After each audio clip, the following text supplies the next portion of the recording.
สบายดีตอนเช้าพี่น้องทุกๆคนยินดีต้อนรับพี่น้องเข้าสู่พอดแคสต์ของคริสตจักรไสยสนะของพวกเฮาและในตอนเช้าของมื้อนี้ก็เป็นอีกเช้าวันใหม่ที่เฮาจะมาฟังพระคำของพระเจ้านำกันข้าพเจ้าเองอยากจะมาแบ่งปันพระคำกิจการบทที่19ข้อที่23หาข้อที่41ในหัวข้อที่ว่าที่ใดมีการข่มเหงที่นั่นมีพระเจ้าเสมอข้าพเจ้าจะอ่านข้อที่23 24 25 26ได้ทรงกล่าวไว้ว่าในข่าวนั้นได้เกิดมีความวุ่นวายอันใหญ่ขึ้นในเมืองเอเฟโซเพราะทางขององค์พระผู้เป็นเจ้ามีสร้างเงินผู้หนึ่งชื่อว่าเดเมทิโอเราได้ใส่เงินแทงเฮ็ดรูปวิหารของพระอาร์เตมาและธุรกิจของเราได้เฮ็ดให้บรรดาสร้างมีรายได้ดีดังนั้นเราจึงเอิ้นบรรดานายสร้างของตนและนายสร้างอื่นๆที่เฮ็ดธุรกิจเหมือนกับตนเองมาประชุมและเว้ากับพวกเขาว่าสหายทั้งหลายเอ๋ยพวกเจ้าก็ฮู้อยู่ว่าพวกเฮาได้ทรัพย์สินเงินคำมาก็เพราะธุรกิจนี้บัดนี้พวกเจ้าก็ฮู้เห็นได้โดยตนเองแล้วว่าสิ่งที่โปโลชายคนนี้กำลังเฮ็ดนั่นเป็นแนวใดแล้วว่าบรรดาหุบพระที่มือมนุษย์สร้างขึ้นนั้นบ่แม่นพระเจ้าและเราก็สักส่วนหลายคนให้เชื่อเป็นผลสำเร็จทั้งในเมืองเอเฟโซนี้และใกล้เขตเอเชียทั้งหมดด้วยพี่น้องอยู่ในพระคำกิจการนี้ที่เฮาได้อ่านไปแล้วนั้นเฮาจะเห็นว่ามีเหตุการณ์หลายสิ่งหลายอย่างที่เกิดขึ้นบ่ว่าจะเป็นเหตุการณ์ที่มีความสมสิ้นยินดีน่าตื่นเต้นหรือแม้กระทั่งเหตุการณ์ที่เลวร้ายก็แล้วแต่เฮาจะเห็นได้อยู่ในพระคำกิจการและในพระคำที่เฮาได้อ่านไปนั้นก็ได้เว้าว่าพระเจ้าทรงเป็นพระเจ้าที่ทรงอยู่ด้วยกันกับเฮาทั้งหลายเมื่อเฮาตั้งใจที่จะประกาศข่าวประเสริฐหรือเว้าเรื่องราวของพระเจ้าให้กับคนอื่นนั่นเองและในพระคัมภีร์ตอนนี้เฮาจะเห็นได้อย่างชัดเจนว่าความวุ่นวายได้เกิดขึ้นมีการข่มเหงมีการขัดขวางมีการต่อต้านของบรรดาอัครสาวกที่พวกเขาได้พบเจอแต่เราจะเห็นสิ่งหนึ่งที่เกิดขึ้นได้ว่าพระวิญญาณบริสุทธิ์จะเป็นผู้ที่เข้ามาและเปลี่ยนแปลงสถานการณ์ที่เราพบเจอเราก็จะเห็นว่ามีแต่พระเจ้าที่สามารถเปลี่ยนแปลงสถานการณ์ที่มันเลวร้ายในชีวิตของเราได้และอยู่ในข้อที่23เหตุการณ์วุ่นวายเพราะทางองค์พระผู้เป็นเจ้าเป็นอย่างจึงมีเหตุการณ์วุ่นวายเพราะทางขององค์พระผู้เป็นเจ้าย้อนอย่างย้อนมีการประกาศข่าวประเสริฐย้อนอัครสาวกของพระเจ้าก็คือ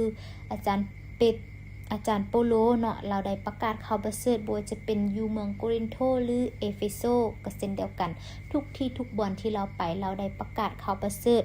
ถ้าพี่น้องกลับไปอ่านมาแต่คนหนึ่งลงมาพี่น้องก็จะเห็นว่าเหตุการณ์วุ่นวายที่มันเกิดขึ้นอยู่ในเมืองเอเฟโซนี้ย้อนว่ามีผู้เชื่อพระเจ้าเพิ่มขึ้นย้อนมีผู้ที่ทิมใจเก่าและเอาใจใหม่มาเชื่อในพระเจ้าหลายขึ้นจึงเฮ็ดให้มีคนที่เขาเจ้าต่อต้านมีคนที่เขาเจ้าบ่มักในสิ่งที่อาจารย์โปโลเฮ็ดนั่นเองแล้วพี่น้องข้าพเจ้าเมื่อเฮาเว้าว่ามีการข่มเหงอยู่ที่ใดที่นั้นมีพระเจ้าเสมอข้าพเจ้ามีพระคำที่อยากจะมาแบ่งปันเพิ่มเติมอยู่ในพระคำมัทธิวบทที่10ข้อที่16หาข้อที่20ว่าเบิ่งแม่เฮาใช้พวกเจ้าออกไปเหมือนแกะอยู่ท่ามกลางฝูงมาในฉะนั้นจงสลาดเหมือนงูและอ่อนสุภาพเหมือนนกเขาจงระวังให้ดีด้วยว่าจะมีคนจับพวกเจ้าขึ้นศาลและเขาจะเฆี่ยนตีพวกเจ้าในธรรมศาลาของพวกเขาพวกเจ้าจะถูกลากดึงนำตัวขึ้นไปอยู่ต่อหน้าบรรดาผู้มีอำนาจและบรรดากษัตริย์เพราะเห็นแก่เฮาเพื่อจะบอกข่าวประเสริฐแก่พวกเขาและแก่คนที่บ่เชื่อเหมือนกันเมื่อพวกเขาจับกุมพวกเจ้าขึ้นไปนั่นอย่าคิดกระวนกระวายเลยว่าพวกเจ้าจะเว้าหยังแดหรือจะเว้าแนวใดเมื่อถึงเวลานั้นพวกเจ้าจะได้รับถ้อยคำที่พวกเจ้าจะเว้าเพราะถ้อยคำที่พวกเจ้าจะเว้านั้นจะบ่มาจากพวกเจ้าเองแต่แม่นพระวิญญาณจากพระบิดาของพวกเจ้าที่จะเป็นผู้กล่าวในพวกเจ้าอาเมนอันนี้คือพระคำมัทธิวอยู่ในนี้ ในพระคำมัทธิวนี้เราจะเห็นได้อย่างชัดเจนว่า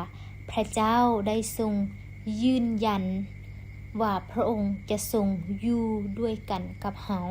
บ่ว่าจะเป็นการที่เฮาจะเว้าสิ่งใดต่อผู้คนหรือว่าเฮาจะประกาศข่าวประเสริฐหรือว่าเฮาเจอกับการข่มเหงเฮาอาจจะคิดกังวลหรือว่าย้านหรือเฮาอาจจะคิดว่าเฮาจะเว้าแนวใดเฮาจะตอบโต้กับคนอื่นแนวใดแต่อยู่ในพระคำของพระเจ้าอยู่ในพระคำมัทธิวตัวนี้เฮาจะเห็นว่าพระเจ้าทรงสัญญาไว้ว่าพระเจ้าจะทรงพูดมอบคำเว้าที่เฮาจะเว้ากับคนอื่นพระองค์ทรงสัญญาว่าพระเจ้าจะทรงประทานคำเว้าที่เหมาะสมให้กับเฮาในเวลาที่เฮาถึกการข่มเหงหรือว่าเหตุการณ์วุ่นวายที่มันเกิดขึ้นพระองค์ทรงสัญญาว่าพระองค์จะประทานทิศทางเดินในเวลาที่เฮาต้องการพระองค์จะทรงประทานสติปัญญาให้กับเฮานั่นเองและอยู่ในพระคำของพระเจ้ากลับมาอยู่ในพระคำกิจการเนาะพี่น้องก็คือพี่น้องจะเห็นว่ามีการข่มเหงเกิดขึ้นมีการขัดขวางเกิดขึ้นอยู่ในเมืองเอเฟโซได้เกิดความวุ่นวายย้อนทางขององค์พระผู้เป็นเจ้าย้อนมีผู้ที่มาเสือพระเจ้าหลายขึ้นย้อนมีการประกาศข่าวประเสริฐก็คืออาจารย์โปโลได้ประกาศข่าวประเสริฐในที่นั้นและเฮ็ดให้มีสร้างเงินผู้หนึ่งชื่อว่าเดเมทิโอเนาะเราเป็นสร้างที่เราใช้เงินแทงเฮ็ดรูปวิหารของพระอาเตมาพระอาเตมานี่แม่นหยังพระอาเตมาก็คือแม่นชื่อของเทพธิดาแห่งความอุดมสมบูรณ์ที่พวกเขาได้นับถือและเคารพในตอนนั้นอยู่ในเมืองเอเฟโซที่พระเจ้าได้เคารพและนับถือและให้เกียรติอย่าง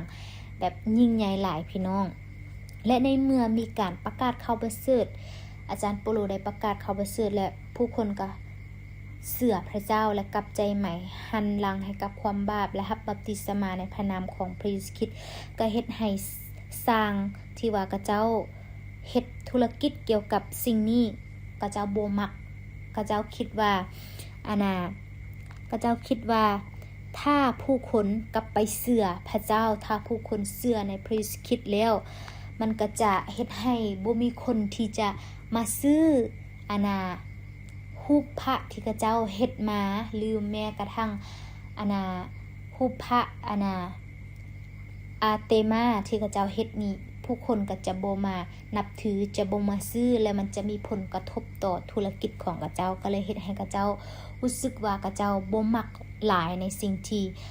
โปโลเฮ็ดโดยเฉพาะแม่นข้อที่26สร้างผู้นี้ได้ว่าบัดนี้พวกเจ้าเองก็ฮู้เห็นได้โดยตนเองแล้วว่าสิ่งที่โปโลชายคนนี้กำลังเฮ็ดนั้นเป็นแนวใดแล้วว่าบรรดาหุบพระที่มือมนุษย์สร้างขึ้นนั้นบ่แม่นพระเจ้าและลาวก็สักส่วนหลายคนให้เชื่อเป็นผลสำเร็จทั้งในเมืองเอเฟโซนี้และใกล้แขวงเอเชียทั้งหมดอันนี้คือสิ่งที่เราได้เว้าในตอนนี้อยู่ในพระคำเอเฟโซตัวนี้ฉะนั้นข้าพเจ้าจะอยากจะนุ่นใจพวกเฮาก็คือถ้าพี่น้องอ่านไปอีกอยู่ในข้อที่27 28 29พี่น้องก็จะเห็นว่ามีผู้ที่เป็นอัครสาวกของพระเยซูคริสต์ก็คือได้ไปกับโปโลก็คือไคโยและอาริตาโคก็เจ้า2คนก็ได้ไปกับอาจารย์โปโลเช่นเดียวกันและพวกเขาทั้ง2คนก็ถูกลากเข้าไปในสนามละครและฝ่ายโปโลเองก็อยากเข้าไปอยู่ต่อหน้าประชาชนเพื่อว่าอาจารย์โปโลก็จะได้กล่าวต่อหน้าผู้คนแต่เนื่องจากว่ามันวุ่นวายแฮงเนื่องจากว่ามีผู้คนเข้ามาเต้าโฮมกันหลายแฮงก็เลยเฮ็ดให้ลาวบ่สามารถที่จะเข้าไปในที่นั้นแล้วก็ยังมีผู้เชื่อคนอื่นที่ห้ามอาจารย์ปูโลบ่ให้เข้าไปในที่นั้นเช่นเดียวกันและถ้าพี่น้องอ่านไปอีกในข้อที่39 ข้อที่40และ41พี่น้องจะเห็นว่าแต่ถ้าพวกเจ้ามีข้อกล่าวหาอันใดอีกก็จงให้ไปสำละความกันได้ที่กองประชุมศาลนอกจากนั้นพวกเฮาอาจจะถูกกล่าวหาว่าเป็นผู้ก่อความวุ่นวายย้อนเหตุการณ์ที่ได้เกิดขึ้นในวันนี้ก็ได้และข้ออ้างที่จะยกขึ้นมาเป็นเหตุผลในการเตาโหมอย่างนี้ก็บ่มีและพวกเฮาก็บ่อาจอธิบายเรื่องนี้ให้เป็นที่จะแจ้งได้ด้วย หลังจากกล่าวเส้นนี้แล้วเพิ่นก็สั่งให้เลิกประชุมพี่น้องการประชุมในตอนนั้นในโรงละครที่มีความวุ่นวายเกิดขึ้นผู้คนหนาแน่นแล้วก็ฮู้ฮ้องในตอนนั้นเขาจะเห็นว่าพระเจ้าทรงอยู่ด้วยกับโปโลและอัครสาวกของพระเจ้าถึงแม้ว่าผู้คนจะพยายามที่จะซอกเรื่องหรือซอกความผิดในโตวของโปโลหรืออัครสาวกของพระเจ้าแต่เราจะเห็นว่าอยู่ในพระคำของพระองค์พระเจ้าทรงอยู่ด้วยกับพวกเราพระเจ้าทรงอยู่ด้วยกันกับผู้คนของพระองค์เมื่อเราได้ประกาศข่าวประเสริฐเมื่อเราได้เว้าถึงความฮักของพระเยซูคริสต์ให้กับคนอื่นเราจะเห็นว่าอำนาจของรูปเคารพหรือพระต่างๆบ่สามารถที่จะเอาชนะอำนาจของพระเยซูคริสต์ได้และพี่น้องเวลาที่เฮา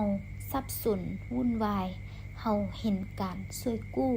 หรือการช่วยเหลือหรือการแก้ไขปัญหาที่มาจากองค์พระผู้เป็นเจ้าคือกับพระคำมัทธิวตัวนี้ที่ข้าพเจ้าได้อ่านไปแล้วก็อยู่ในกิจการเฮาก็จะเห็นว่ากองประชุมจากที่มันวุ่นวายตัวนี้และมันทุกอย่างก็จบลงด้วยดีฉะนั้นให้เฮาฮู้ว่าบ่อนใดที่มีการต่อต้านการข่มเหงที่นั้นก็มีพระเจ้าอยู่ด้วยกับเฮาเสมอให้เฮาร่วมใจกันอธิษฐานพระเจ้าขอบคุณพระองค์สำหรับพระคำของพระเจ้าอธิษฐานเพื่อที่ผู้ลูกจะมีความกล้ามีความพร้อมในการที่จะประกาศข่าวประเสริฐเพราะผู้ลูกฮู้ว่าถ้อยคำที่ผู้ลูกจะเว้าหรือจะกล่าวมันบ่ได้มาจากผู้ลูกเองแต่มันมาจากพระเจ้าพระเจ้าจะส่งมอบสติปัญญาและพระวิญญาณบริสุทธิ์ของพระองค์ที่จะช่วยผู้ลูกพระเจ้าขอบคุณพระองค์สำหรับพระคำของพระเจ้าในมื้อนี้ด้วยอธิษฐานในพระนามขององค์พระเยซูคริสต์เจ้าเอเมนขอพระเจ้าที่จะอวยพรพี่น้องทุกๆคน